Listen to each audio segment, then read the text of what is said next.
Yes my dear friends and students, स्वागत है आपका अपने YouTube channel GDP maths hub में। दोस्तों, इस वीडियो में हम बात करने वाले हैं क्लास 10th की एक्सरसाइज 3.1 की।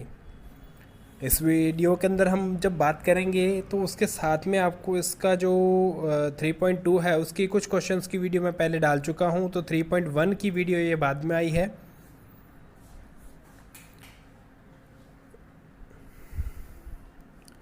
देखो फर्स्ट क्वेश्चन क्या कह रहा है, Aftab tales his daughter 7 years अगो। अब देखो इसका मीनिंग साथ में मैं एक्सप्लेन करूंगा। क्वेश्चन का जो मीनिंग अगर आपको इंग्लिश टू हिंदी कन्वर्ट होके समझ में आ गया तो क्वेश्चन आपका सॉल्व हो जाएगा।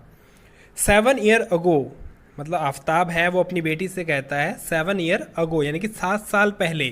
तो यहाँ देखो जो वर्ड्स है 7 year अगो, ईयर्स अगो का मतलब है उतने साल पहले। क्लियर, ये क्लियर होना बहुत ज़रूरी है। I was 7 times as old as you were then, कि मैं तुमसे 7 गुना उम्र में ज़्यादा था जितनी तुम्हारी तब की उम्र थी। यानी कि जितनी 7 साल पहले तुम्हारी उम्र थी, मेरी 7 साल की जो पहले एज थी, उनका रिलेशन क्या था कि मैं तुम्हारी एज का 7 times था। नेक्स्ट वो फिर कह रहा है also there 3 years from now, कि अब फ्रॉम नाउ का मतलब है अब के बाद, यानी कि आज अभी जो उनकी प्रेजेंट कंडीशन है वो तब बात कर रहा है कि 3 years फ्रॉम नाउ, आज से 3 साल बाद, I shall be 3 times as old as you will be, कि आज से 3 साल बाद जितनी तुम्हारी एज होगी मैं उससे उस टाइम की एज पे तुमसे कितना होऊंगा, 3 times क्या होऊंगा, बड़ा होऊंगा। यानी कि मेरी एज है वो तुम्हारी एज का क्या होगी, 3 times होगी। ये दो रिलेशन आपको गिवन है और ये कह रहा है represent this situation algebraically and graphically, यानी कि अलजेब्रिकली इसको आपने सॉल्व करके इक्वेशन बनानी है और उसके बाद इसको ग्राफ पे भी रिप्रेजेंट करना है। देखो क्या कहते हैं कि अभी हम ये बात कर रहे हैं प्रेजेंट के अंदर, तो इसकी प्रेजेंट एज लेते हैं। Let's Aftab's present age x year आ गई and his daughter's present age वो आ गई वाई ईयर्स। तो देखो अब आपके पास अकॉर्डिंग टू क्वेश्चन जो आपके पास पहली जो कंडीशन दे रखी है 7 year अगो, 7 साल पहले की जो कंडीशन है, तो दोनों की जो एज है यहाँ ज़रूर ध्यान में रखें कि दोनों की जो 7 साल पहले की एज होगी वो कितनी होगी। आफ्ताब अभी x ईयर का है तो 7 साल पहले कितना होगा, x - 7। जैसे मान लो अगर मेरी प्रेजेंट ईयर 26 years है तो 7 साल पहले कितनी होगी, 26 - 7। 5 साल पहले कितनी होगी, 26 - 5।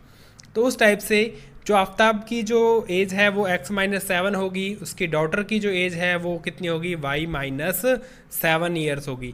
ये 7 साल पहले की उनकी क्या है, एजेज हैं।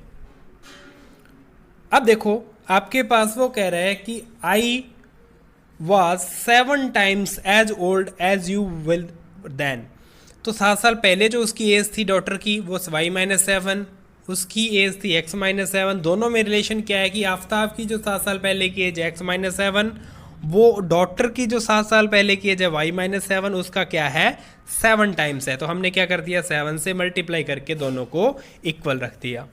अब देखो इसको सॉल्व किया तो हमारे पास 7, यहाँ ज़रूर ध्यान दें जब आप इसका मल्टीप्लाई करते हैं 7 का y - 7 से, तो यहाँ डिस्ट्रीब्यूटिव प्रॉपर्टी लगती है, y से भी मल्टीप्लाई होगा और 7 से भी मल्टीप्लाई होगा।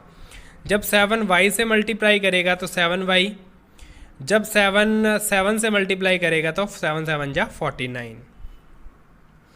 जब हमने इसको सॉल्व किया तो इक्वेशन क्या बन गई स्टैंडर्ड फॉर्म में, x - 7y + 42 = 0। इसको हमने क्या किया है, रीअरेंज किया है बस, और कुछ नहीं किया। नेक्स्ट जो दूसरी कंडीशन थी 3 years फ्रॉम नाउ, 3 साल बाद। 3 साल बाद उनकी एज क्या होगी, x + 3। मान लो आज एज 26 है तो 3 years के बाद में कितनी हो जाएगी, 29। तो ये आपके पास क्या हो जाएगी, एज इसका कन्फर्म। ये अगर आपके बाद फ्रॉम नाउ की एज क्या पूछा जाए तो आप उतने ईयर्स ऐड कर दोगे, और बिफोर या अगो की बात करें तो उस टाइम आपने क्या उतने ईयर्स माइनस कर देने हैं, लेकिन करना ज़रूरी है। तो देखो उनकी जो आपके पास 3 years फ्रॉम नाउ, आफ्ताब की एज कितनी होगी, x + 3, डॉटर की एज कितनी होगी, y + 3। अब वो कह रहा है I shall be 3 times as old as you will be, तो 3 times जो डॉटर की एज है उसको 3 से मल्टीप्लाई किया तब जाके वो आफ्ताब की एज के क्या होगी, इक्वल होगी। तो हमने क्या कर दिया, डॉटर की एज को 3 से मल्टीप्लाई किया और इक्वल रख दिया किसके, आफ्ताब की एज के। जब हमने इसको सॉल्व किया तो यहाँ से 3 का y से मल्टीप्लाई 3y और 3 का 3 से मल्टीप्लाई 9, ये आ गया। शफलिंग की तो क्या आ गया, x minus 3y minus 6 equal 0। ये आपके पास दोनों इक्वेशंस को हमने किस में रिप्रेजेंट कर दिया, एल्जेब्रिकली रिप्रेजेंट कर दिया। देखो एक्सरसाइज 3.1 की जो दोनों इक्वेशंस थी उसके अकॉर्डिंग हम इसको थोड़ा सा एनलार्ज करके लिखते हैं। तो कंडीशन ये बनेगी हमारे पास, सबसे पहले हम बात करते हैं कि इन इक्वेशंस को हमने सॉल्व कैसे करना है। तो सॉल्व करने के लिए आपको बताया कि आपको दोनों इक्वेशन के 3 इंटीग्रल पॉइंट्स निकालने हैं, पॉइंट्स निकालने एक्स वाई की फॉर्म के अंदर, ठीक है। पॉइंट्स निकालोगे तो इक्वेशन के अंदर आप एक वेरिएबल की वैल्यू पुट करो, दूसरे की वैल्यू उससे आ जाएगी, अज्यूम करके पुट करनी है। तो इसके लिए देखो सबसे पहले हमने क्या किया कि जो आपके पास ये इक्वेशन थी, यहाँ से x के इक्वल वैल्यू निकाली 7y माइनस 42। अब देखो 7 6 जा 42, तो x कितना आएगा 0, y की वैल्यू पुट कर रहे हैं तो हमें x की वैल्यू मिल रही है। तो हमने ये पॉइंट्स निकाल लिए 0 6 7 7 और माइनस 7 5। उसके बाद में दूसरी इक्वेशन थी x माइनस 3y इक्वल 6 के, यानी कि माइनस 6 इक्वल 0 था, उसको शिफ्ट कर लिया। यहाँ से x की वैल्यू कितनी आ गई 3y प्लस 6। अब यहाँ y की वैल्यू पुट करेंगे तो x की वैल्यू आ जाएगी आपके पास। तो ये जो वैल्यूज आई हैं आपके पास, इनको आपने क्या करना है, सॉल्व करना है। ग्राफिकली जब आप रिप्रेजेंट करोगे तो आपको ग्राफ चाहिए होगा। तो ग्राफ के लिए आपके पास देखो जो जो पॉइंट्स आए हैं वो पॉइंट्स आप थोड़ा सा डिटेल में देखो। तो देखो आपके पास ये जो पॉइंट्स हैं, ये आपके पास जो पॉइंट आ गया फर्स्ट 0 6, 0 पे ये 6।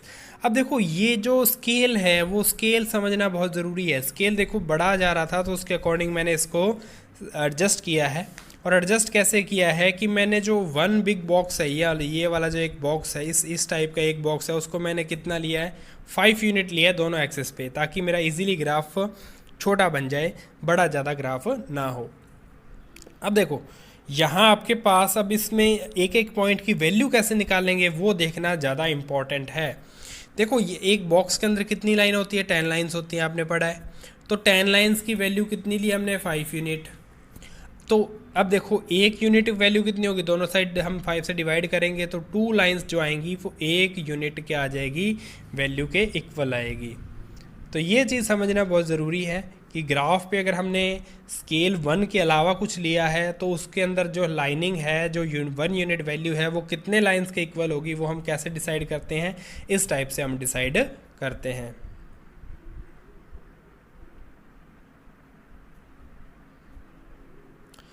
देखो आपके पास जैसे ये पॉइंट्स हमने लगाए हैं, अब यहाँ इसकी जो लाइनिंग कैलकुलेशन की हमने, ये पहली जो लाइन है वो 5 के आ गई। 5 के बाद जो आपके पास जो वैल्यू है 2 लाइंस, छोटे वाली जो स्मॉल 2 लाइंस हैं, वो 2 लाइंस लेके आपके पॉइंट्स क्या आ गया, ये 6 0 आ गया। इस इक्वेशन का आपके पास क्या आ गया, पॉइंट आ गया 6 0। तो यहाँ आपके पास फिर ये आपके पास क्या है 3 पे, तो यहाँ जो वैल्यूज़ हैं 3 पे -1, ये x की वैल्यू जब आप लाइन 0 से 6 लाइन काउंट करोगे तो कितना आ जाएगा, 3 आ जाएगा। तो ये 3 पे -1 है। -1 कैसे लोगे, यहाँ पे जो स्मॉल 2 लाइन्स है y एक्सिस पे पहली लाइन, ये ओरिजिन वाली line, x axis y axis वाली जो x एक्सिस है वो लाइन,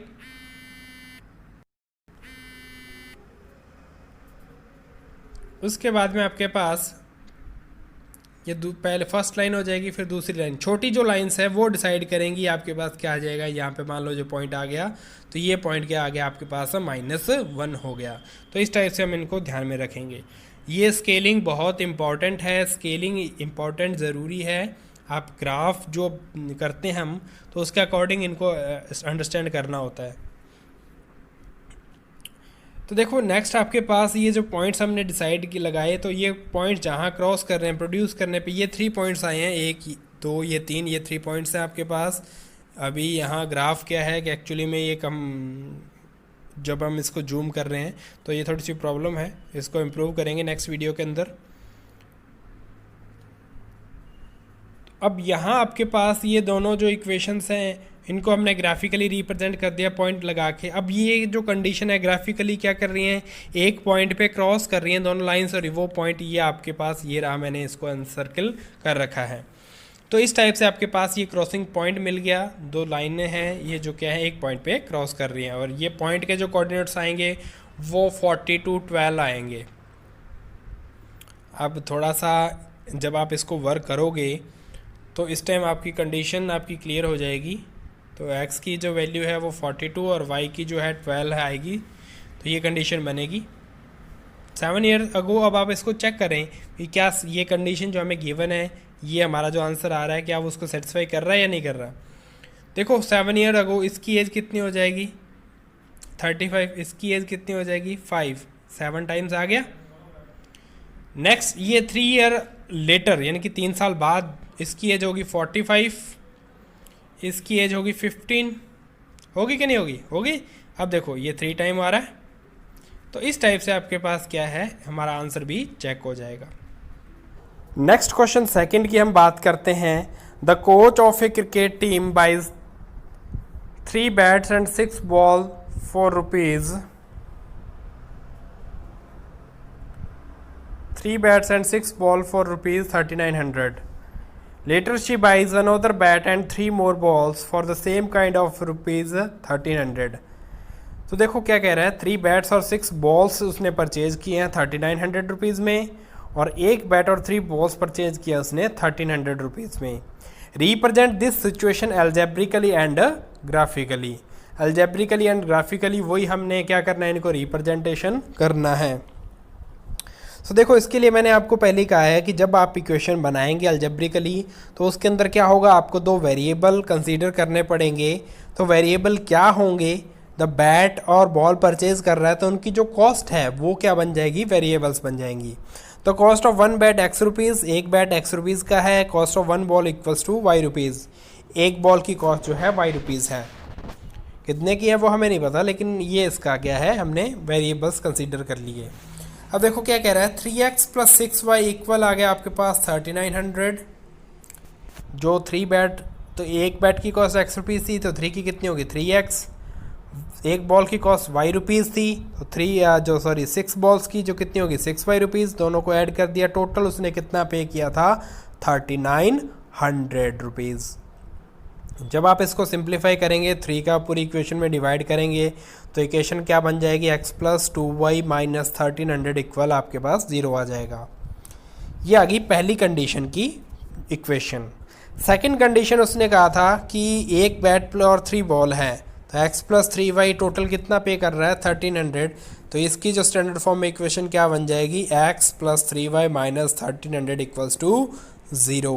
ये दोनों कंडीशंस हमने अलजेब्रिकली हमने क्या कर दी, एक्सप्रेस कर दी। ग्राफिकली हम बात करते हैं तो उनका जो आपके पास इक्वेशन दोनों बनाए उनके सॉल्यूशन हमने निकाले। तो x प्लस 2y इक्वल था 1300 के, तो उसके 2 पॉइंट्स हमने x की वैल्यू निकाली 1300 माइनस 2y। अब यहाँ पे y की वैल्यूज पुट की तो उसके अकॉर्डिंग हमारे पास पॉइंट्स आ गए 1100, 100। दूसरा है आपके पास x की 900, y की 200, और तीसरा हमने पॉइंट लिया 1300 और 0। तो ये 3 पॉइंट्स आ गए आपके पास, इनको हमने लोकेट कर दिया। यहाँ पे ये x एक्सिस है और ये आपके पास क्या है, y एक्सिस है। स्केल मैंने क्या लिया है, on both axis 1 big box equal है आपके पास 100 यूनिट्स। आप चेंज भी कर सकते हैं, कोई दिक्कत नहीं है। अब देखो ये आपके पास पहला जो पॉइंट, दूसरी इक्वेशन हमने x plus 3y equal to 1300, तो उसके आपने पॉइंट्स हमने निकाल लिए। पॉइंट्स हमेशा इंटीजर निकालें ताकि आपको बेनिफिट हो, क्योंकि उनकी लोकेशन क्या हो जाती है, ईजी हो जाती है। अदरवाइज़ आप पॉइंट्स निकाल लेंगे ऐसे पॉइंट्स के अंदर या डेसिमल के अंदर, या जो आपके पास पॉइंट आपने रेशनल नंबर की फॉर्म में निकाल लिए, तो उनका सॉल्यूशन आपको रिप्रेजेंट करना टिपिकल हो जाएगा ग्राफ पे। देखो आपके पास ये इक्वेशन है x plus 3y equals to 1300 की, ये इक्वेशन है आपके पास x plus 2y equals to 1300 की। तो ये जो पॉइंट्स हमने रिप्रेजेंट किए हैं, ये आगे आपके पास x पे 1000 है तो y पे कितना है 100 है, तो ये 1000 पे 100 एक पॉइंट आ गया। दूसरा आपके पास x पे 700, y पे 200, x पे 700 y पे 200 ये पॉइंट आ गया आपके पास, ये वाला। नेक्स्ट उसके बाद में आपके पास 1300 पे 0, एक पॉइंट ये आ गया 1300 पे 0।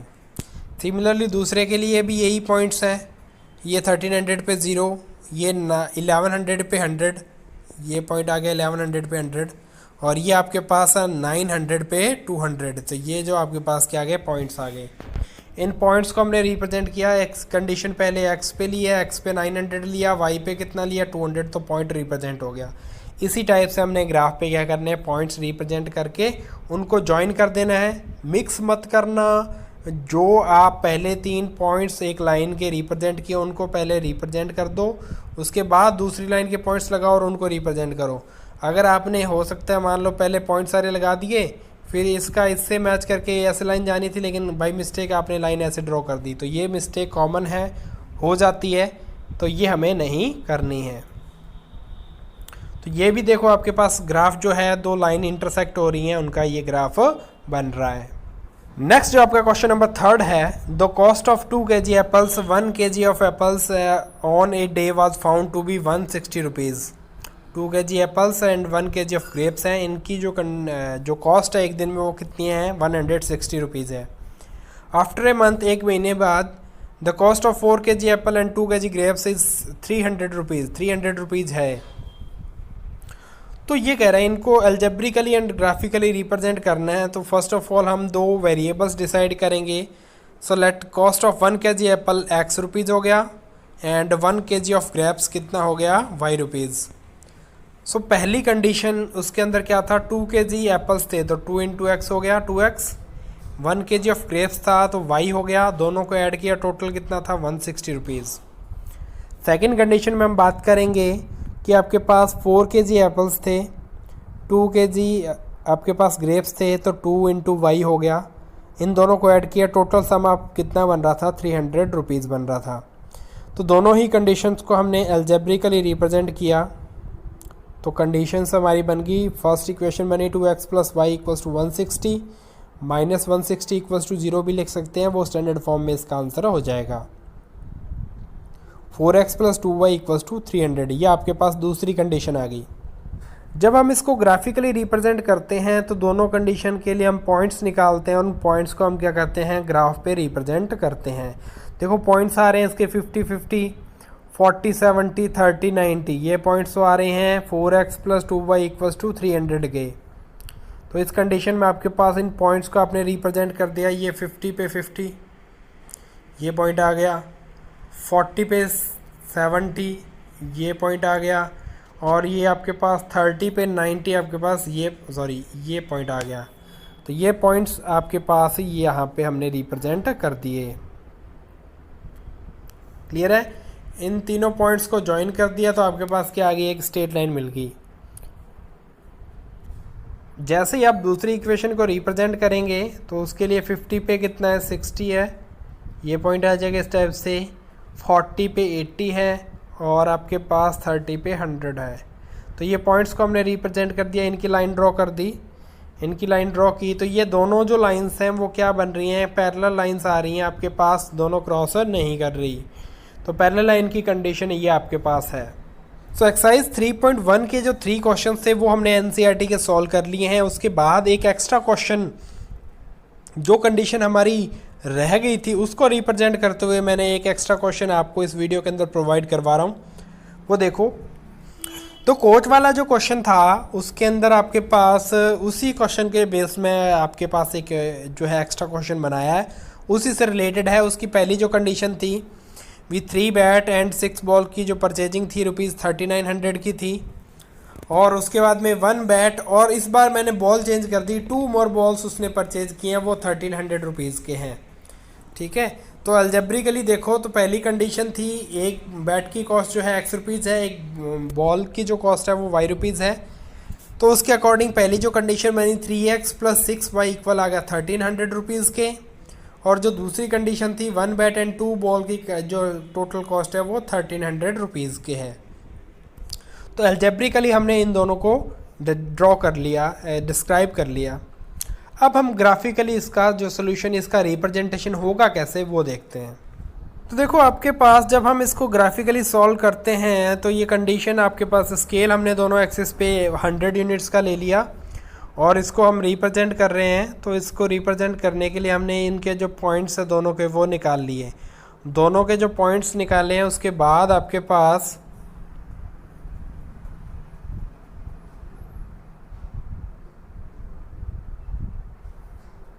ये जो ग्राफ है आपका, वो ग्राफ देखो दोनों ही इक्वेशंस जो हैं सेम पॉइंट्स पे आ रही हैं, सेम पॉइंट को रिप्रेजेंट कर रही हैं और उन पॉइंट को ज्वाइन करेंगे तो दोनों एक ही लाइन को रिप्रेजेंट कर रही हैं।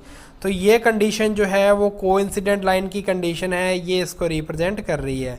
तो आप इस टाइप से इनके जो पॉइंट्स हैं वो पॉइंट्स भी आप देख सकते हैं। भी जो हमने पॉइंट्स निकाले हैं इनके, वो आपके पास जो फर्स्ट इक्वेशन थी 3x + 6y = 3900 के, तो 900 200 1300 0 700 एंड 300, ये तो आपने निकाल लिए फर्स्ट इक्वेशन के। सेकंड के निकाले 100 1100 100 900 200 एंड 1300 0। तो ये दोनों ही कंडीशन के हमने क्या कर दिए, पॉइंट्स निकाल दिए। जब हम रिप्रेजेंट करते हैं तो इनको एक ही स्ट्रेट लाइन के ऊपर दोनों लाइनें क्या हो रही हैं, रिप्रेजेंट हो रही हैं। तो ये कोइंसिडेंट लाइन का एक एग्जांपल जो रह गया था ग्राफिकली कैसे आती हैं, वो आपको मैंने इसमें प्रोवाइड करवाया है। So dear students, I hope so you understand all the concept of this exercise. इस एक्सरसाइज के आपको सभी कंसेप्ट समझ में आए होंगे कि कैसे हमने इक्वेशन बनानी है और कैसे उसका ग्राफ रिप्रेजेंट करना है। Clear students? Thanks for watching the video.